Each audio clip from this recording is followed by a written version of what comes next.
Welcome back, folks. It's your boy Barry J, and we are once again in the Black Fathers Foundation Conversations. We want to welcome you again. We have a wonderful panel planned for tonight, and we're going to have a lot of fun, but we're going to get into some very serious topics here. Some of the things that scare me as a father, things that I could never imagine that fathers are going through.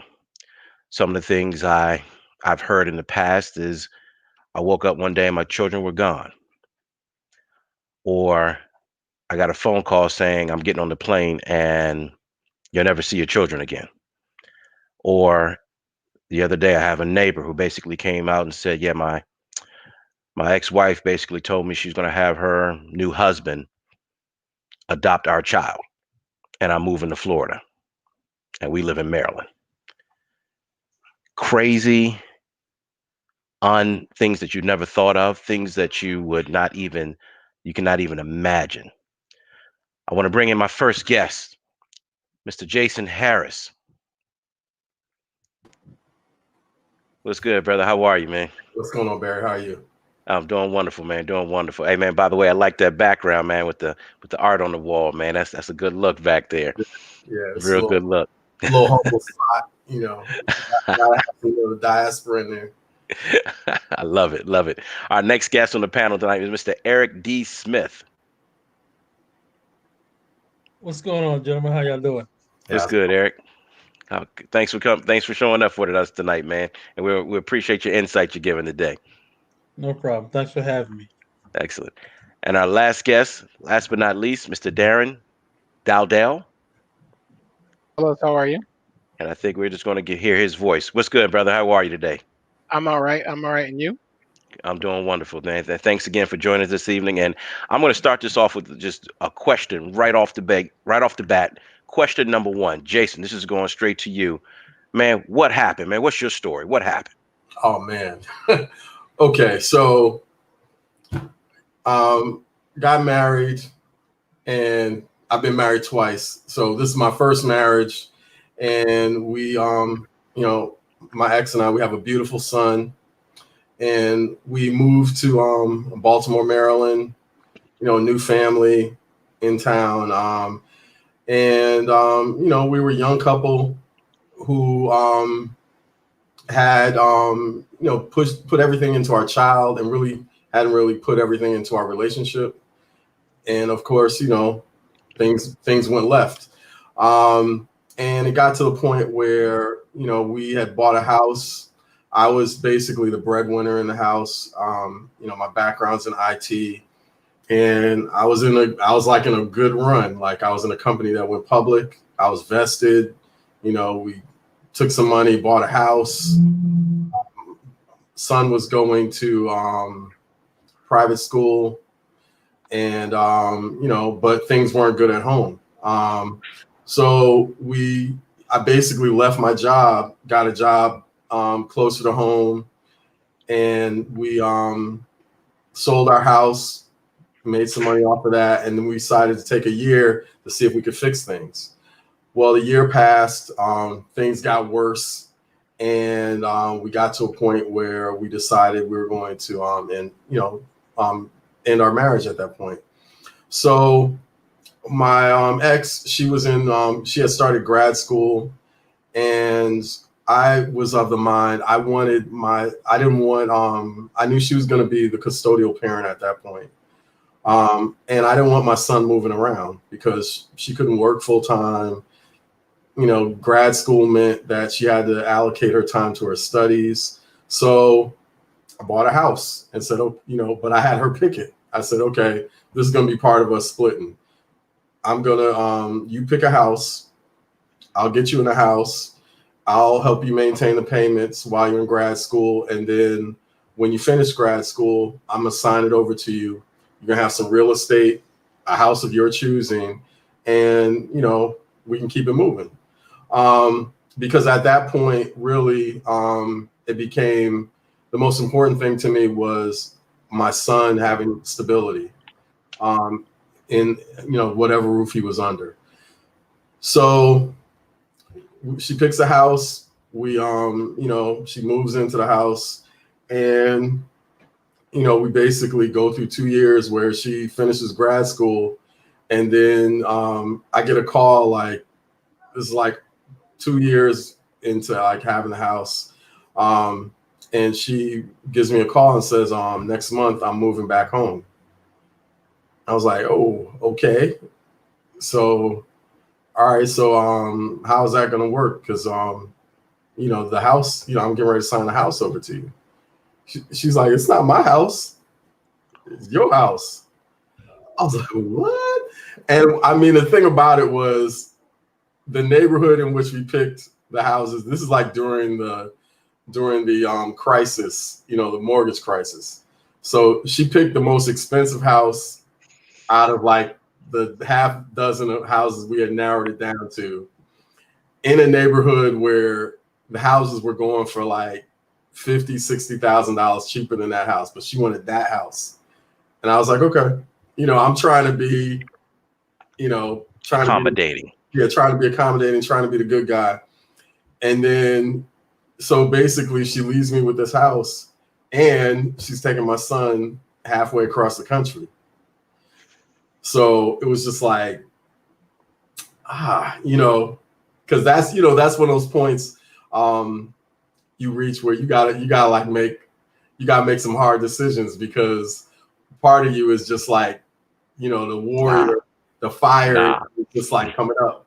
We ain't doing this. Yeah, right. It's not going down like this. I mean, but I literally had to make a conscious decision that this is I've got to model what I want, the type of man I want my son to be, no matter what is coming down the pipe. Even if it's from somebody close to him, he has to be able to like take that, walk through it, and come out on the other side. So my saving grace in this whole thing was that we went to mediation.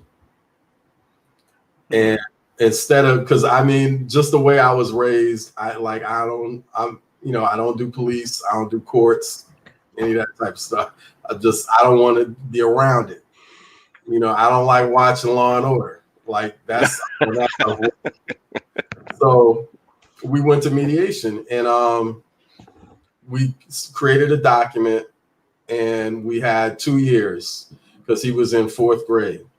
So she got him for 2 years, where he did the remainder of his elementary school with her. She had moved back to Detroit, and then he came back to Baltimore for middle school and high school with me. And she honored the decision, and it worked out because my son, he came back, and I think it gave me time to like prepare the type of house that I wanted my son to come back to. Because I felt like there were certain things that he needed, and I felt like being in Baltimore gave him like the beauty and the beast in regards to like the way the world works, and I wanted him to have that before he stepped out into the world. So it was like, for a while there, there were days where, I'd be driving up the road on the phone with like my aunt, or, some of the women in my family. They just like, baby, you can't go in there kicking down no door, just because you're mad about something, I was just I'd be on fire, and that warrior trying to come out, man. Like, we fighters. I mean, the way I was raised, though, the only wealth you have when you leave this world is whether or not your child speaks your name. If your child is not speaking your name, saying, that's my father, that's the man that raised me, you don't have anything. You could be buried with, yachts, pyramids, gold, but if your progeny is not speaking your name, you have left the world a poor man. That's the legacy right there. Thank you for sharing, Jason, man. That's a serious story, man. And we're gonna get into some things. I've took down some notes, but I want to come back to Eric D, man. Eric, what happened? Uh, where can I start? All right. Son is born. Go to. I was being like Jason was being accommodating. Okay. she wanted to go to child support and everything. I'm like, fine, okay. I said, well, my son is now 5, so I take it back. I'm like, well, I want custody of my son like you do. Okay, so I go do that. I file for it. Um, but when I file and I go to court, I look at the paperwork. Okay, the the the judge who was the head judge at the time, she wrote in her ruling, sole custody goes to the mother, and I only get joint legal. I'm like, something's wrong with that. I'm like, I don't have any criminal background. I've never been arrested. I was an upstanding citizen. I was in the Marine Corps.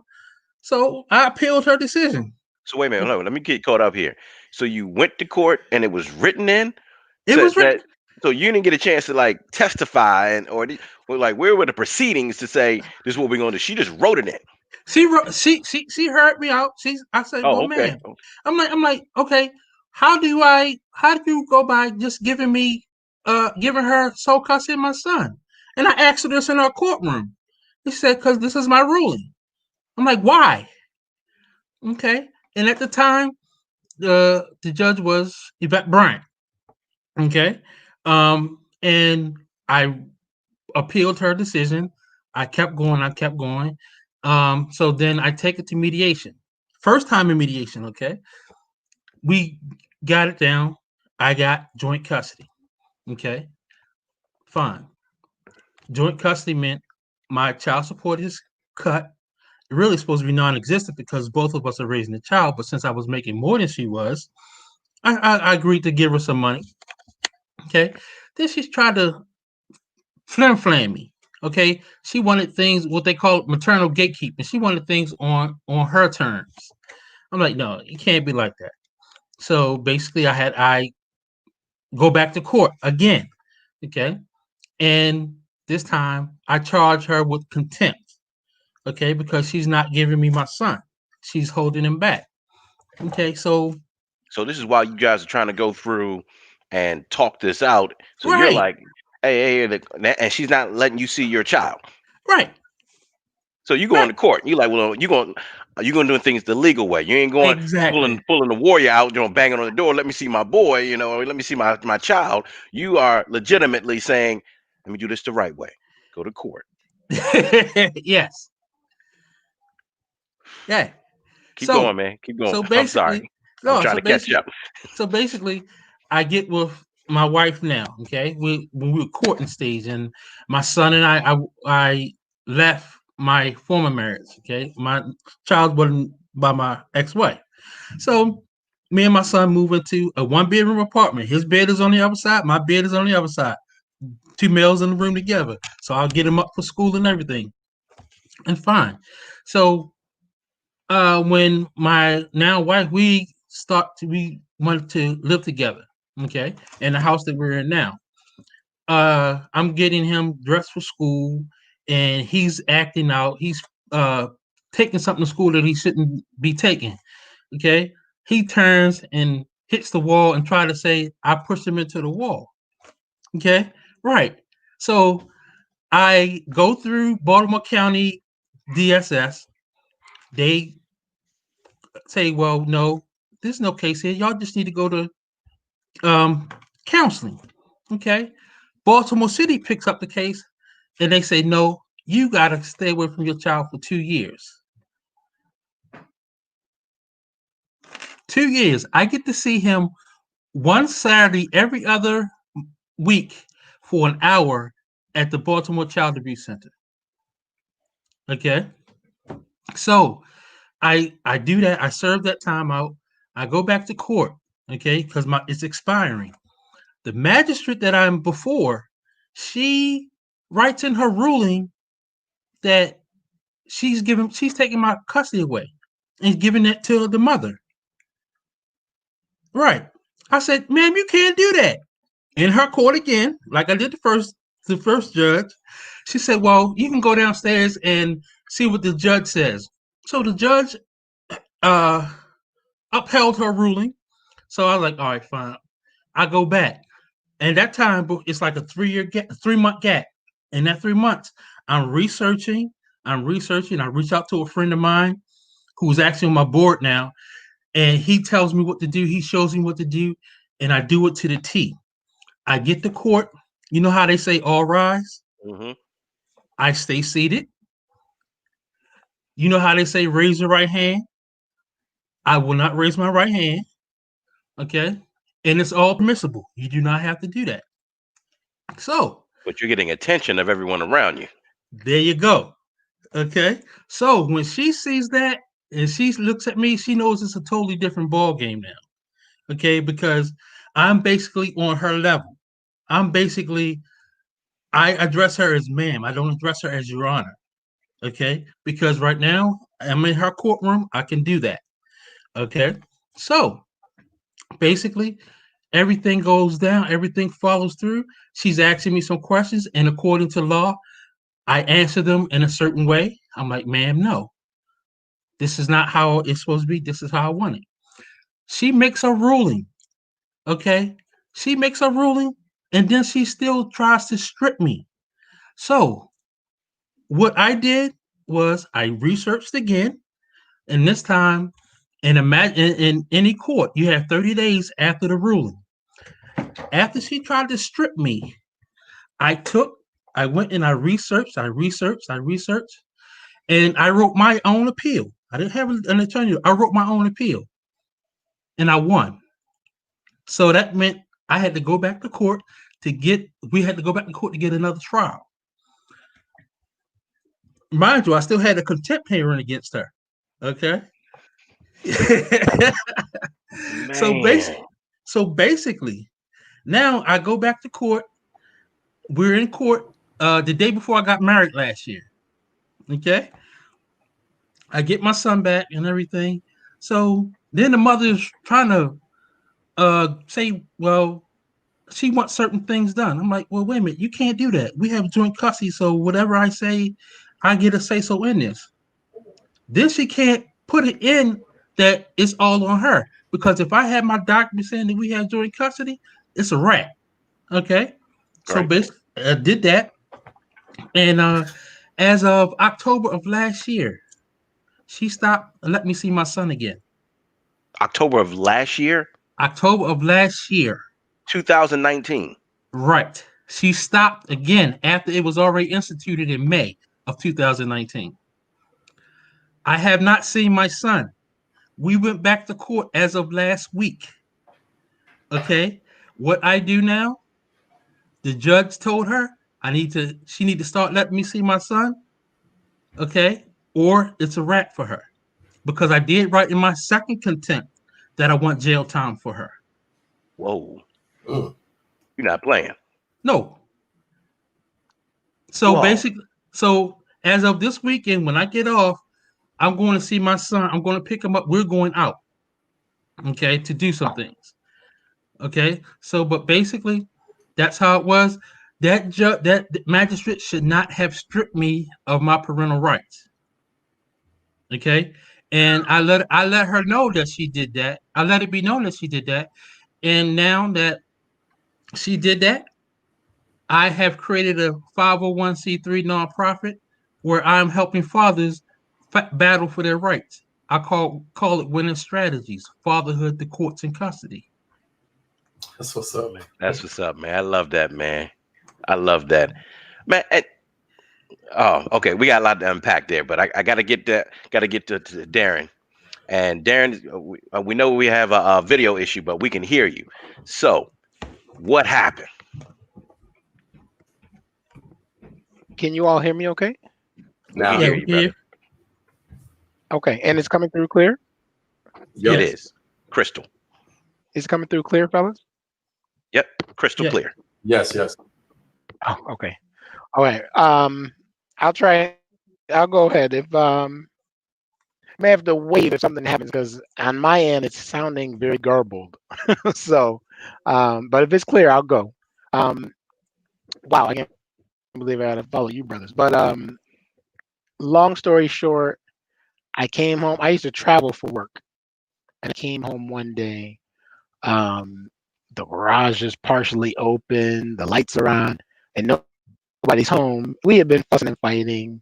So I assumed that she had left. My first wife had left with the kids and gone to stay with either her family or one of her girlfriends.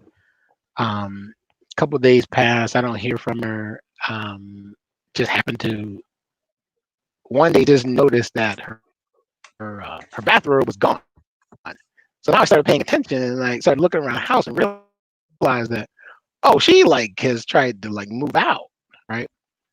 Um, so now I'm trying to call her family. No one has seen or heard from her. Calling her friends, um, and you know, it finally got to a point. I can't remember how much time passed.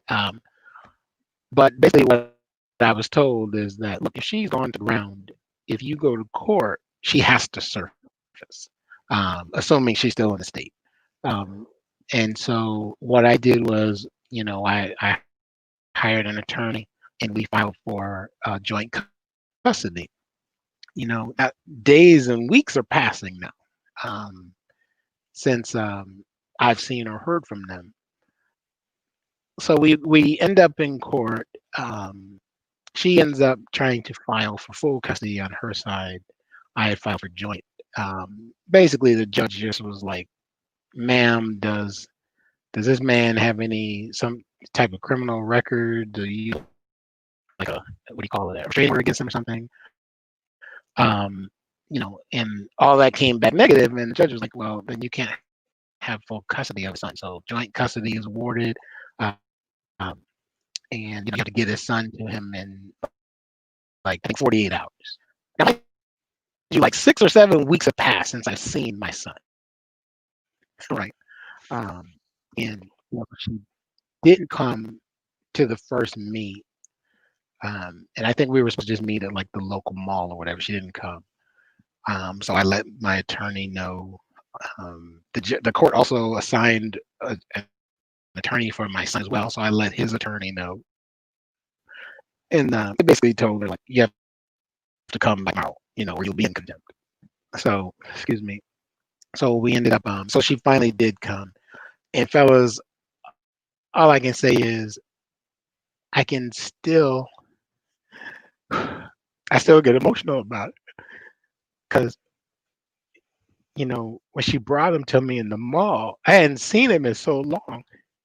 His hair was so long, right? And like he was asleep, but she put him in my arms and I just sat down and held him, you know. Um, and when he woke up, he just said, "Daddy, Daddy, Daddy." He was so happy. But it just, I'll never forget that moment, you know. And, long story short, we went back and forth in terms of ironing out the the specifics of the joint custody arrangement that worked fine for about a year and a half, 2 years. And then she bounced. One day she just up and left. Um, I didn't know. We at this point we were on a week on week off schedule.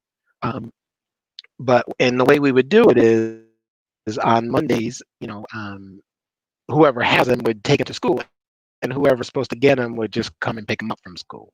So when I go to pick him up on that Monday, he's like, "Oh, I moved to Florida. We're gonna move and all of this." I'm like, "Who are you gonna move?" I was like, "We're not moving anywhere, And he's like, "Well, no, she's moving, and we're gonna go."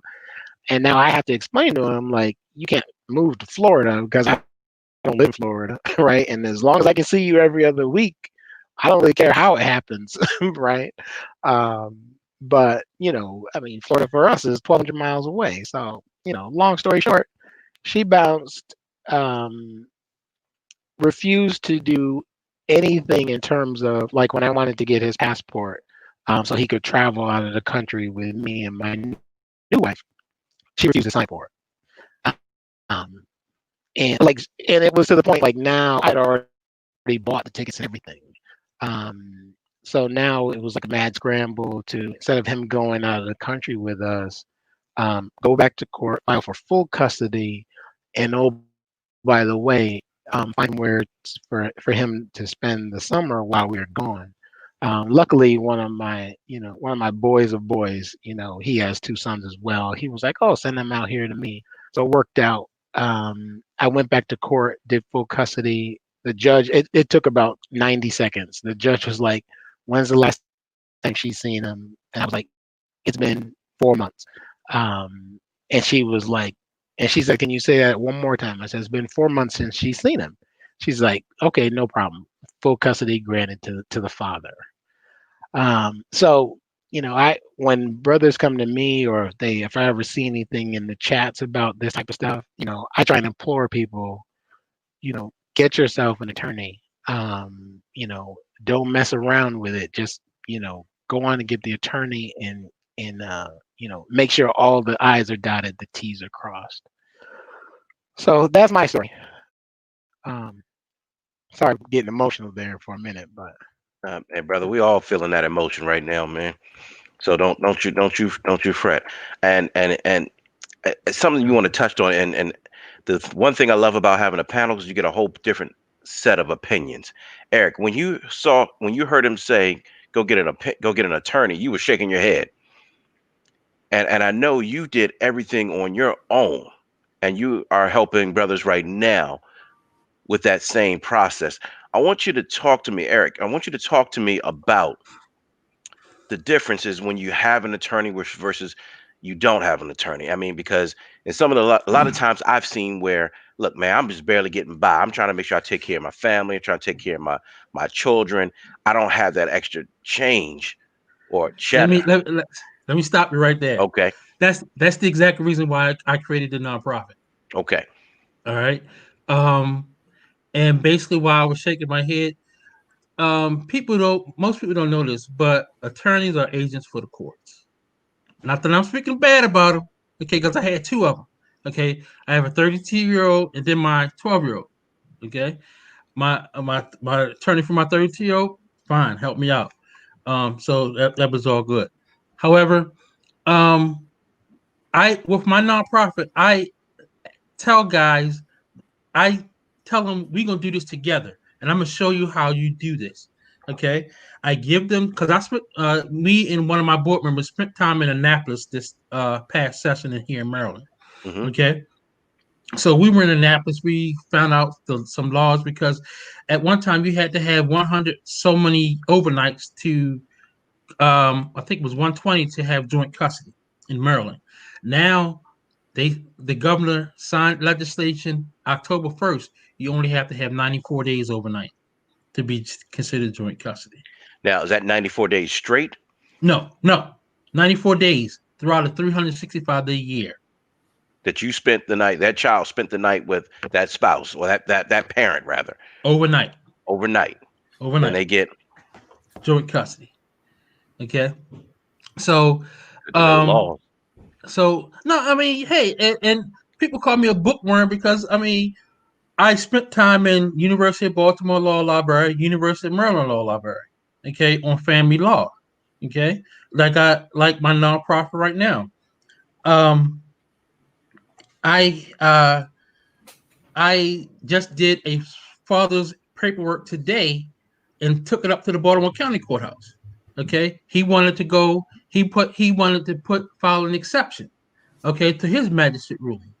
And I was telling him where do he asked me where do I go, and I was pinpoint telling him where did he go and what to look for, okay, because he has a 16-year-old. 16-year-old says, well, uh, he didn't want to live with his father, well, because the mother lets him go off and do what he wants, okay. I'm like, well, you know what, and I had to show him, and this and he told me what to do until he emancipates himself. In the state of Maryland, you can at 16. Until he emancipates himself, you still have to listen to your parents. You don't have no rights, man. Thank you. Thank Shoot. you. I showed him how to do it. He wrote it up. I printed it out. I put it on letterheads to try to get him a fee waiver because he's a COVID-19 uh he lost his job due to COVID-19. So basically, I tried to help him out along that way. That's what we do. That's what I do. That's what most of the board members do here with the winning strategies team. You work together to help you. Okay, we have now we're doing virtual sessions where we're talking to people, trying to get them to read their information, put their paperwork together, and then we synthesize it and you file it, you sign it, and that's it. That's why I only shook my head because attorneys can be expensive, and you can do this yourself. Okay. If you have the knowledge. Well, yeah. If I didn't have the knowledge at first, you have to want the knowledge. Right, right, right, right, Okay. right, right, right. And basically, and I'm gonna go off of that, Barry. Some guys, some guys don't know where to start. Mm-hmm. So I'm here to show them how to get it started. I just put out on a page on Winning Strategies page. Okay, I gave a description of the services you're going to get from us. Well, Okay. freeze right there. What's the page? What's the name of the page and all that other good stuff? Oh, it's just Winning Strategies page on Facebook. Okay, Okay, winning strategies. All Winning right, we want to make Strategies, sure we and put I that have out Winning there. Strategies Fatherhood, the Courts, and Custody page. I mean group. Okay, so I can get I have mothers coming to me as well. Okay, because and I'm gonna be upfront. Some guys are grimy. Okay. Okay. True. All And right.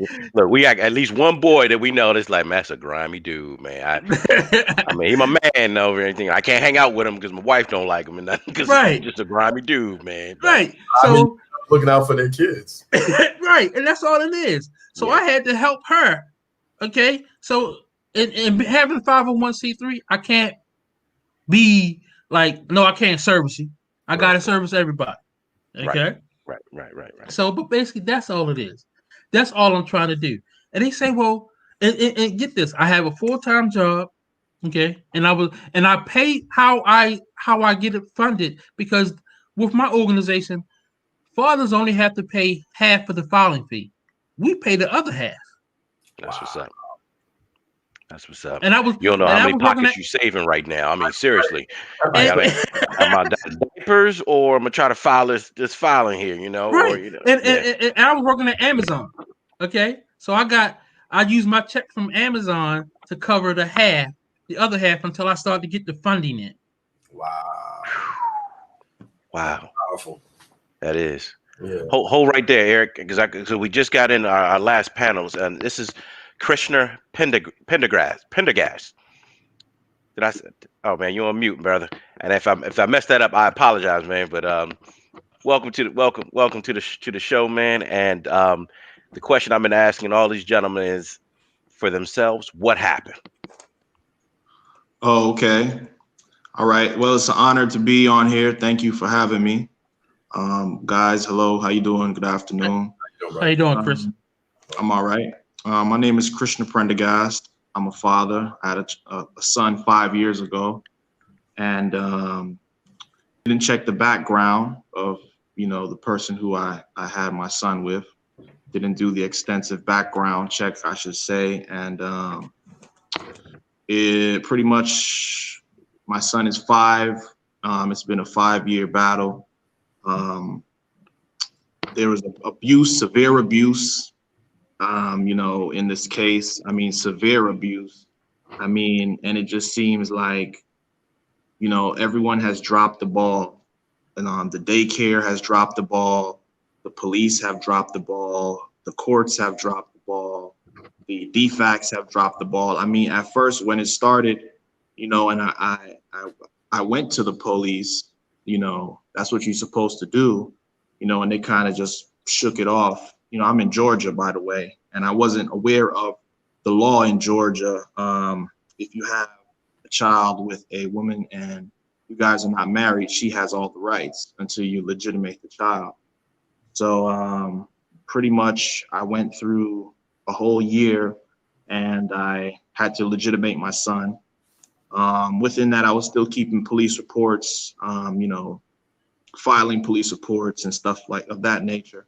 Got the legitimation a little bit after my son turned 1. We got the joint custody papers, arrangements, the orders, and all of that. And pretty much it was the same thing. I mean, you know, the order wasn't followed.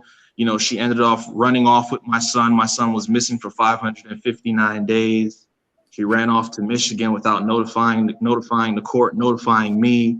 I had to hire private investigators. She made the news, you know, Channel 7 News. I mean, just like, you know, and all I ever wanted to be was a father. I wasn't raised with my father, you know, so I made a vow to God and a vow to myself, even as growing up, you know, regardless, you know, what happens in a relationship, you know, I'm always going to be a father. So I had my son at 29, you know, I'm 34 now. And pretty much I had him since December the 26th of 2019, because they had to put out a interstate warrant for her arrest.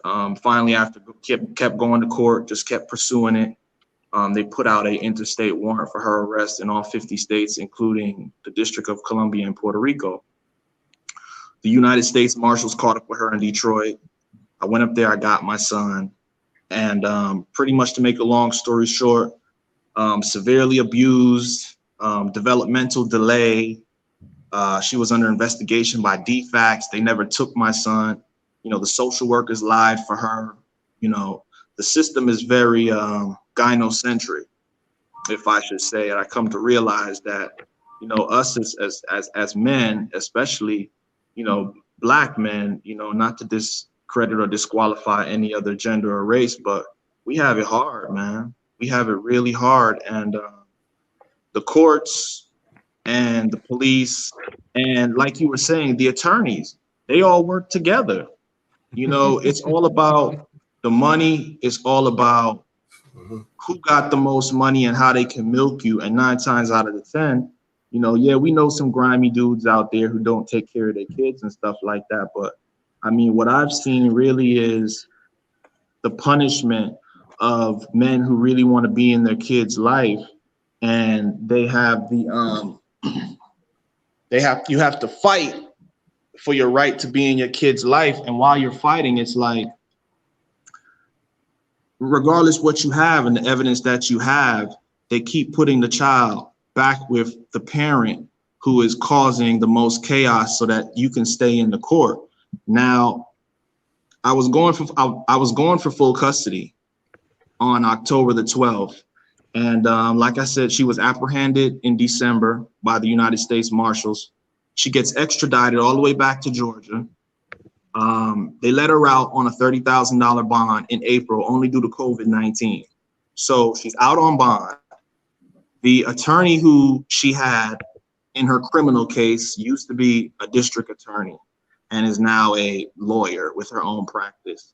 So they go behind my attorney's back, they go behind the court's back in the county I live in, and they file for a motion for a trial in another county that I don't live in and she doesn't live in. So we end up going to court, and it was all set up. Like it was all set up. And even right now, you know, I had to turn my son over on October the 19th.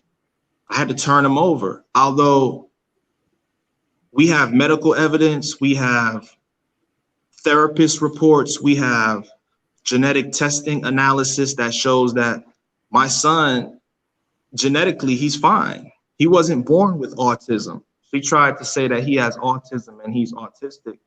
And, you know, the whole system is just a sham. It's a sham. I mean, the courts are a sham. The joint custody agreement is a sham. That agreement isn't, that agreement is not for them to follow. That's for us to follow. You know, that's what I come to realize. The agreement is one-sided, you know, and like I said, you know, my case has made national news, and, you know, I've hired a publicist to put it back out there again, because what has transpired in my case, I mean, my son has been severely abused for 5 years, traumatized. And for me to have him for 9 months after one judge gives me full custody temporarily and disqualifies all her rights, and for them to go behind that judge's back and file in a total another county that I don't live in and she doesn't live in, it was cooked up. And I started a petition on change.org. It's called change.org/end child abuse now. And if you go on there, you'll see the petition, you'll see more details of my case. And you'll also see that there's a lot of corruption in the lower courts. And I thought I was fighting custody, but I come to realize now I'm fighting criminality, and I'm also fighting cover up and corruption. There's a lot of corruption in the courts, a lot of corruption. There's a lot of backdoor dealings that go on. There's a lot of trafficking rings that go on with our children. There's a lot of deals that are made even before we get to court. You know, there's a lot of money that's being changed and exchanged between, you know, defects, between lawyers and between judges. It's kind of like a sex trafficking ring, to be honest with you, because my case has been going on for 5 years. And I don't mean to be long-winded, but like I said, I've had private investigators who went on the stand and testified. And I've had, you know, the mother of my child go on the stand and admit she did it. We have transcripts. Every time I go to court, I get a transcript. I'm very thorough. I'm in the medical field. I dot my I's and I cross my T's. If it's not documented, it hasn't been done, you know? And what I come to realize is that a lot of these judges, they're intimidated by especially us educated, you know, African Americans. And, you know, even for me to hire a private investigator and for me to, you know, be able to show a judge up and be able to show and prove where, you know, the judge is acting, you know, in a manner where he is not only abusing his power, but also in a manner where it's strictly biased and it's not within the best interest for the child. So my rights were stripped from me totally on October 19th, totally stripped, after there is no record on me. I have no record. I have no criminal record, and everything on the other parent she was out on bond due to taking the child and leaving the state. She was out on bond and she was under investigation by DFACS in Georgia and in Michigan.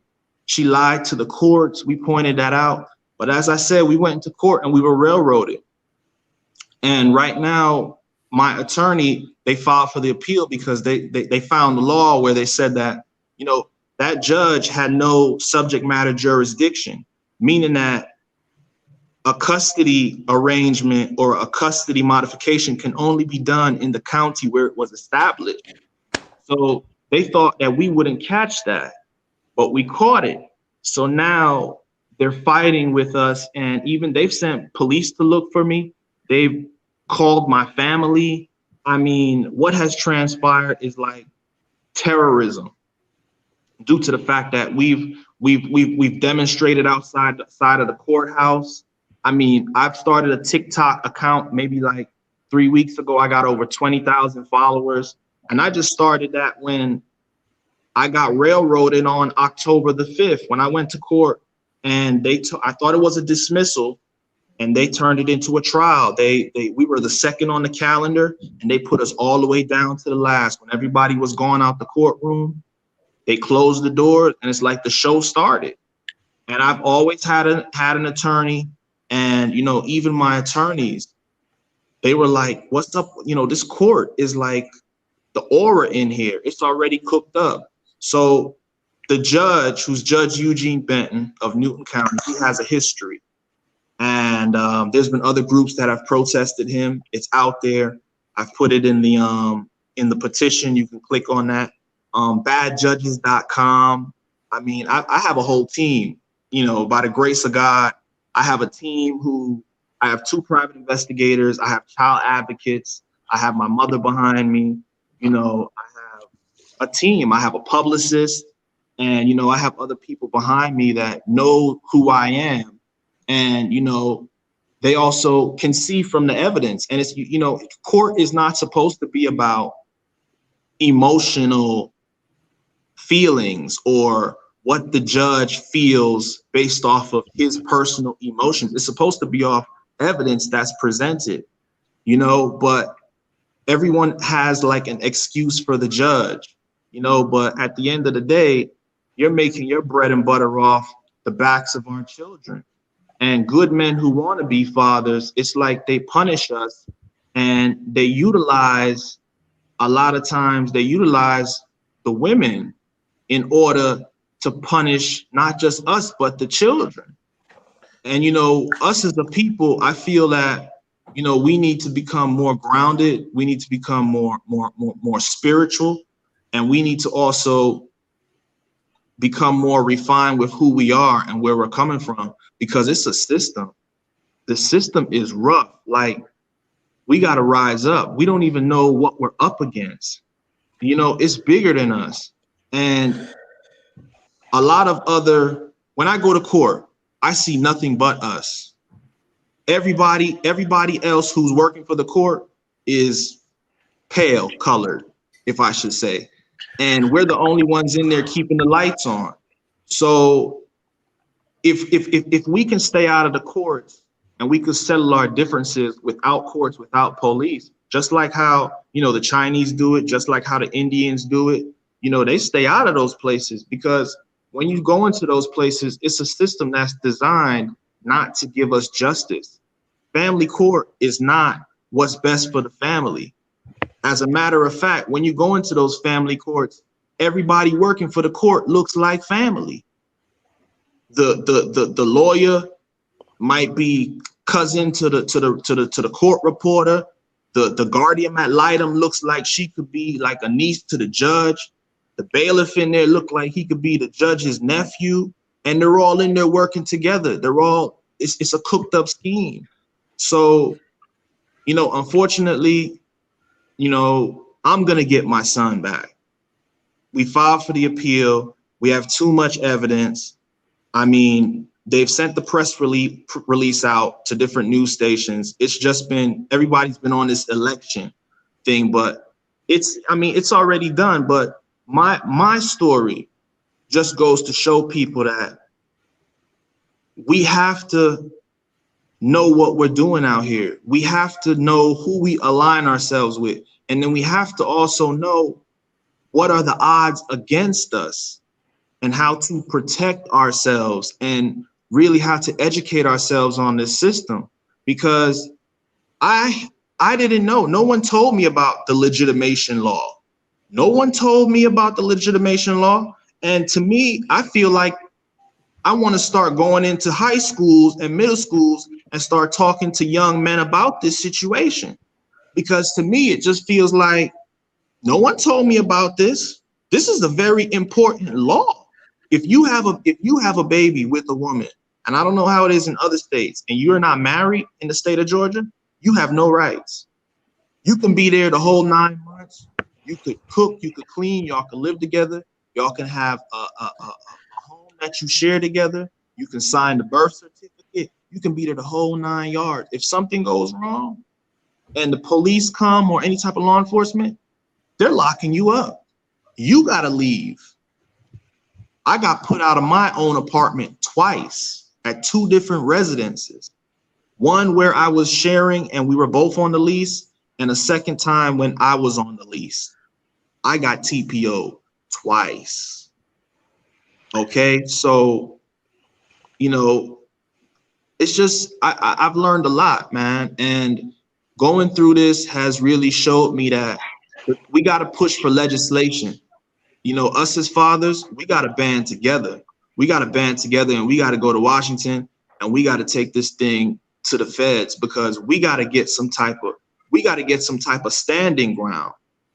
All right, so this is where I got to jump in here, Christian, because like now you're talking my language, because I wanted to hear your story. I wanted to know what happened, and thank you for that. I mean, I don't wish that on nobody, man. I mean, like, and all of you, man.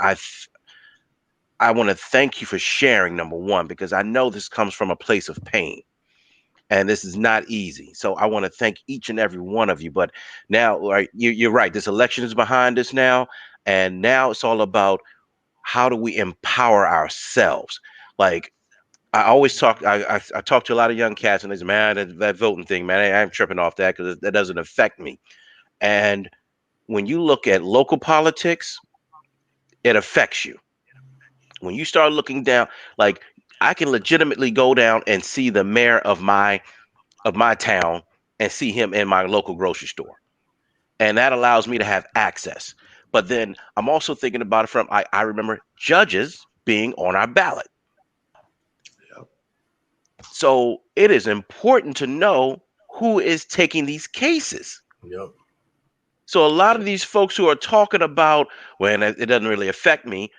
Well, you're missing all that local stuff that's happening. And I didn't even know about badjudge.com. I never even heard of nothing like that. But shoot, I mean, that's crazy. But to know something that's out there, and my wife and I talked about it in this past election. We saw some folks that was on the ballot for judges. I said, let me go out here and see what's going on with these folks and see what we can find. We ended up voting for the people that put information out there about themselves. They were on I could find them on Facebook. I could find them on their website. And the judges that had nothing, we didn't vote for them. We did not. It was our choice. But I remember 20 years ago, if you'd asked me that, I'd have just voted for the presidential election, and then I'd have voted for everybody that was on there. It was like it's all Democrat judges. I don't want okay, whatever, and just going about my business. But we missed out on so much power because we don't understand our power.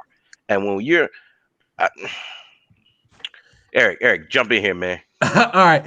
Um, what you said, Mr. Pendergrass, was very important. In the state level, that's where really you need to go in. You need to, and I can, we'll work with you, work to try to get this done because that's where I need to start targeting. Okay, um, I am targeting now. Um, uh, People now to see what they want me to write, what they want me to go forth and do in Annapolis this year, this in 2021. Okay, I not just I, my board is putting together a plan of how we want to attack things. Social State Justice Institute, I'm writing to them now about their grants, about how to go after the pro se process in state courts. Now in Maryland, like you said, the legitimacy law, that in Maryland you have to file for your parentage, and most guys don't know that.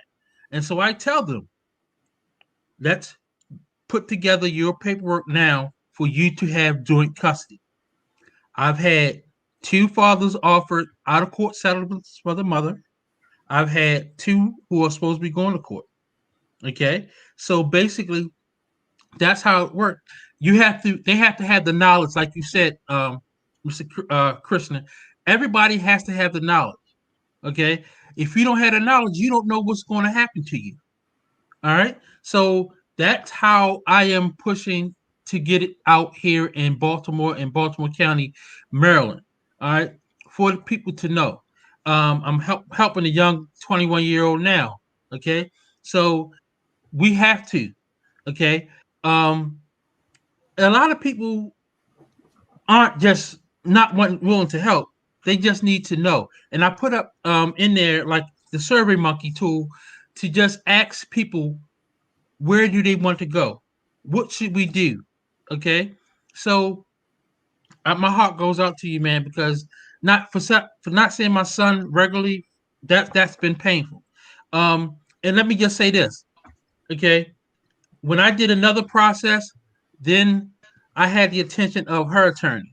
Okay, I filed for dismissal of child support. Okay, because we both have custody of the child. And her attorney tried to play crack slick on me. She waited. She said, "So, Mr. Smith, what's this that you filed for?" I said, "This dismissal." I said, "Yes, this is dismissal for child support." She said, "Why? How can you do that?" I'm like, "I'm a private citizen, so basically, I can. I don't have to pay child support." Okay, and the judge said, "You're right. You take care when you have it. She take care when she have it. I'll see y'all in March." Can I just say, Krishna, like everything I had said earlier about mediation, this is why Krishna's example is why I just did not want to have anything to do with the courts. And I did consult a lawyer, while we are in the process of figuring out, what we are going to do. And specifically, I went out and found a female divorce, a woman, a Black woman who was a divorce lawyer, and just, did a consultation to find out, okay, like, here's a scenario. This is what I would like as the outcome. And I was armed with that information. And then it was brought to my attention, you don't have to go to court. You can go to mediation. And, once we basically hired a mediation lawyer, and that, besides the processing fees for filing the papers, that was it. Because that's a key thing that Krishna brought up, is that the courts for African Americans, it's extractive. There's a whole economy built around our misery. There's a whole economy built around, dysfunction.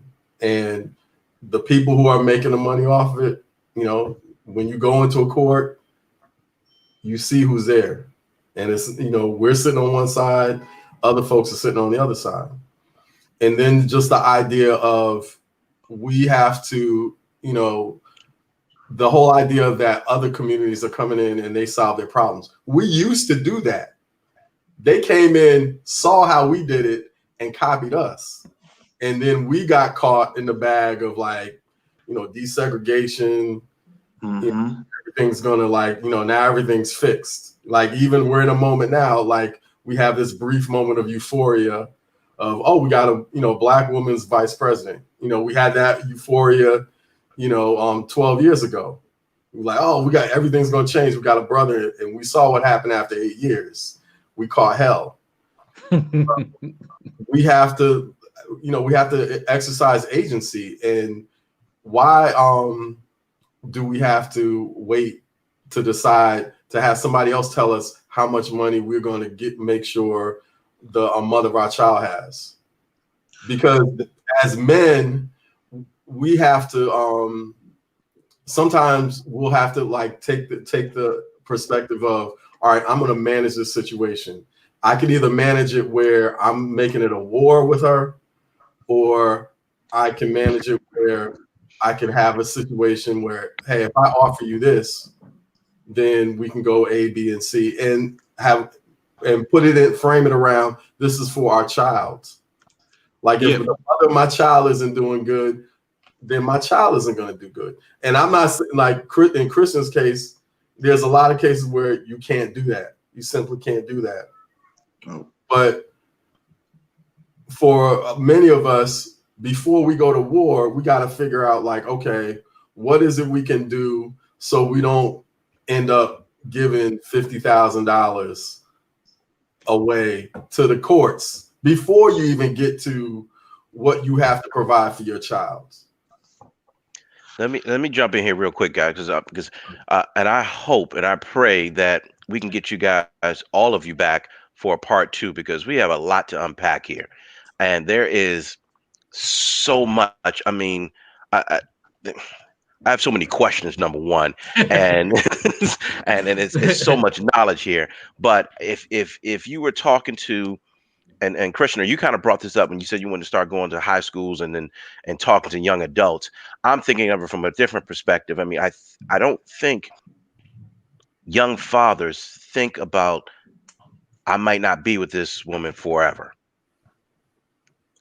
and it or this was a mistake. I don't think that a lot of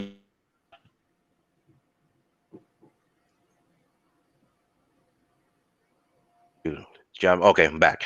I don't think they understand the severity of what could go wrong. And to hear these types of stories, I mean, it's scary. I mean, Krishna, you said you didn't do the proper background check. Now, if you're out dating, nobody thinks about a background check. You might go check some social media and make sure something that, but a background check. I'm thinking about how rough this has been for you, where anyone that comes in contact with you, you're doing a background check. What I mean by background check is not just, criminal history or anything, but I mean, like, psychologically, family wise, Right. Where are they as a person? You know, has there been any type of domestic violence issues that they have been through? You know, unfortunately, my situation, you know, I didn't know that, you know, the person who I got entangled with, she was, you know, in a 10-year abusive relationship prior to being with me. You know, I didn't know that.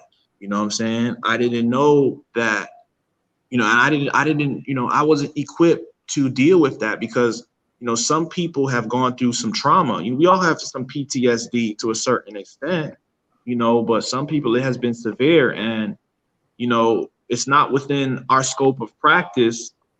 Some things we can't even fix. You know, the first step to getting help is you have to accept that you have a problem. And if a baby comes into in between this now, and you got this problem that's a lot bigger than me, it's a lot bigger than you, it's been here before I came, and now we got this baby, and now it's spilling over onto the baby and his development. No, that's a big problem. Yeah. Big problem. And you gotta make a stand as a man, and you gotta say, well, shoot, obviously I'm the only one on my baby's side. So I got to do what I got to do, regardless who against me, regardless who say, you know, we're for the woman or whatever. Nah, my son been abused for 5 years. He's about to be 6.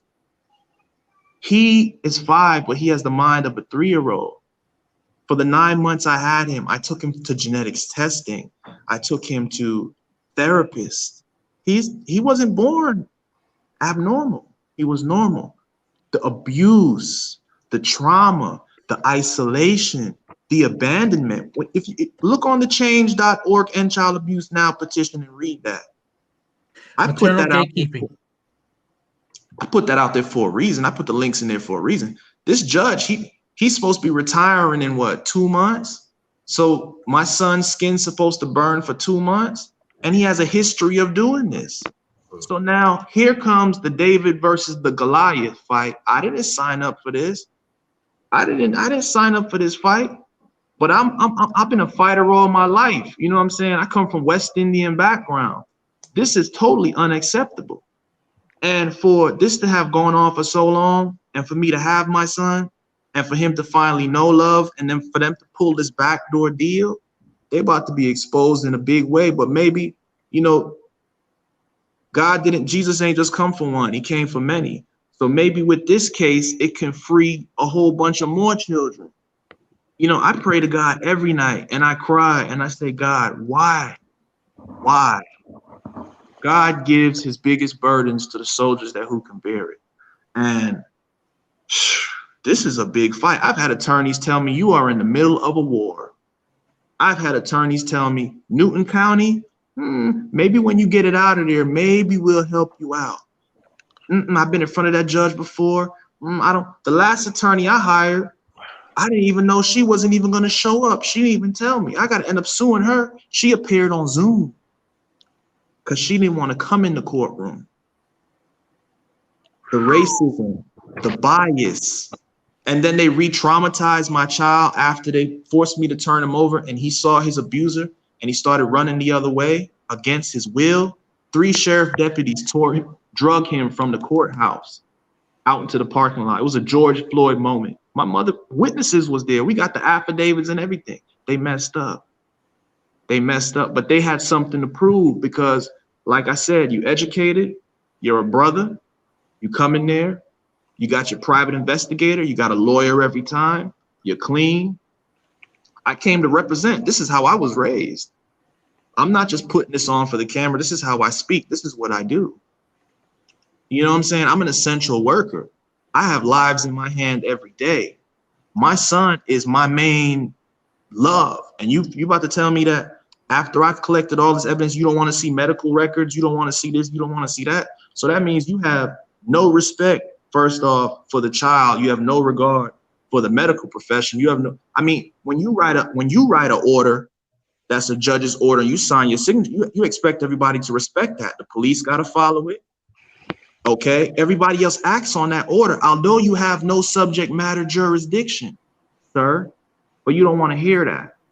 So you're going to re-torture my child, put him through all of that, separate him from me again and my family and give him back to the abuser who was out on bond only due to COVID-19. So that means if it wasn't for COVID, you would have sent my child to go back into the prison with her. It was a backdoor deal, brother. You got a history and you're about to be exposed. And I was the one that had to come and do it in your last 2 months of your retiring years because you've been doing this and obviously getting away with it for a long time. Listen. Let me ask some of the other brothers, man. Like, did y'all experience some of this thing? Krishna, I know you, man. This is a lot, man. But did you guys experience the same thing with some of the judges you had to deal with? That same mentality, and obviously it wasn't as deep as this one, but I mean it's still deep. Where, Eric, I see you raised back, man. And somebody else talked about, and I think Jason said it. Well, you see us when you walk into those courtrooms, so it's like it's a business. So who else Right. has had some issues like that? Exactly. Right. Exactly, because the magistrate Kelly did that. Okay, she told us to go get psychologicals done. I did like Krishna. I went and got my own done, plus the one that they sent me to. Okay, both of them came back, no psychological issues whatsoever. Okay, there's no reason why he can't have his child. Okay, so that's how I won my case when I wrote my petition. I mean, when I wrote my appeal, she did not take into consideration the evidence that was presented. So when she did not, basically perjured herself. Okay, because she did not put something in the documents that was supposed to have been there that she ordered. Okay, so when I wrote it up, okay, and I filed it on the 30th day in her courtroom, and she saw me when I took it in there. So basically, that's what happened. When she purposely did not do it, that set it all up. So What about you, Jason? I told y'all, like, I got my mediation lawyer, and once me and my ex met with the mediation lawyer, we had a list of stuff both of us wanted. We put that on one document. The stuff that we really had to hammer out was like the whole when my son was coming back. So it was like she had him for 2 years, and then I was middle school, high school. So his last 6 years, to me, were critical to his development, and I was prepared. My son did rites of passage. He played an instrument. He graduated from Baltimore School for the Arts, and now he's in California. Like, he's going to college out in California. So, but the whole thing was, what precipitated it was she made a unilateral decision. She decided, oh, this is what it's going to be. right. And I ended up with a foreclosure. So financially, it was like on the back end, I basically, it took me like 10 years to like get from under that.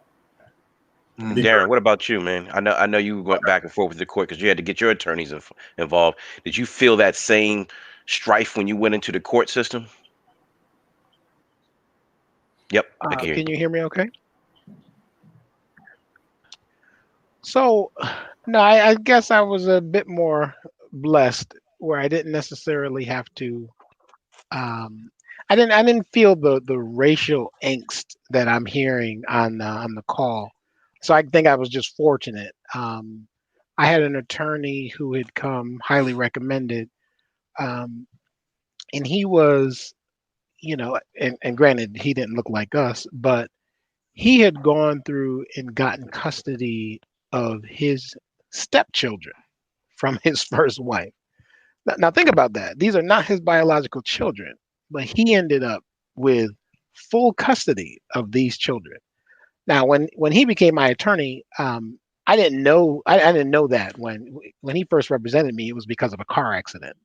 But when I told him this was going down with my ex-wife and everything, he's like, "Oh no, I can represent you there too." And he told me this. I was like, "Well, I definitely want you on my team." And so I never really had to deal with that.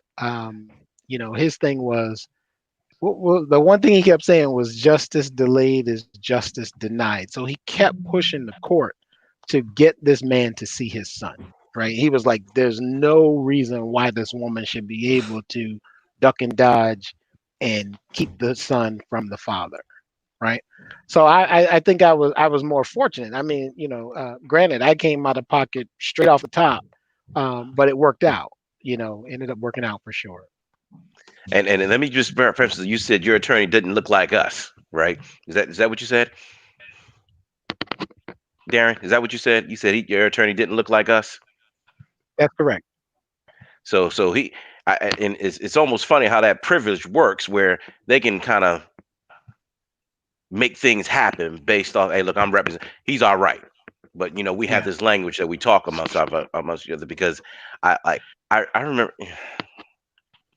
I'm sorry, and I'm looking at the time, and I'm like, we still have so much that we need to talk about, but I try not to go over an hour. We're well over an hour, but I'm praying and I'm hoping that each and every one of you can come back for our next round because we really need to dive into this a little bit more. But before we set out, any closing words? I want to start off with Krishna first. As advice that you can give someone that may be going through what you're going through to help them through some hurdles. And I want that same question to all of you, but I'm gonna start with Krishna first. Go ahead, give me 30 seconds, bro. Pray as if everything depends on God and work as if everything depends on you. Well, there you go, Jason. Your child is the center of your universe, and no matter what you're getting from other parties, stay focused on your child. Like, use that to keep yourself balanced, and that should be that. Really, that's going to carry you to a positive outcome. Eric D. Yeah, I'm with Jason and Chris to just pray, man, and just ask God to give you that strength to do the best thing. What they call in the courts, focus on the best interest of your child. Yeah. Mm. Like, okay. Darren. Yes, I'm just going to reiterate what Eric said. It was probably the best advice I had gotten going into this whole divorce custody malaise was always do what's best for the child. If you stay focused on your child as opposed to your spouse, ex-girlfriend, what whoever it is, then you'll always be doing the right thing. So that's I always impress that upon brothers that ask me, or if I'm just soliciting advice, I always say put the child's needs first and take your focus off of the other parent. Hey, thank you very much, gentlemen. I appreciate every single one of you for sharing today. Thank you for your stories. Thank you for allowing us into your hearts because we got a little piece of that today, man. I mean, this was emotional. This was truly a roller coaster. Still feel like I'm still going straight down. Um, I, Again, I want to have this conversation again. For those of you listening to us on Facebook, Twitter, and YouTube, you have been listening to Black Fathers Foundations. These are foundation conversations, and we look forward to having you again.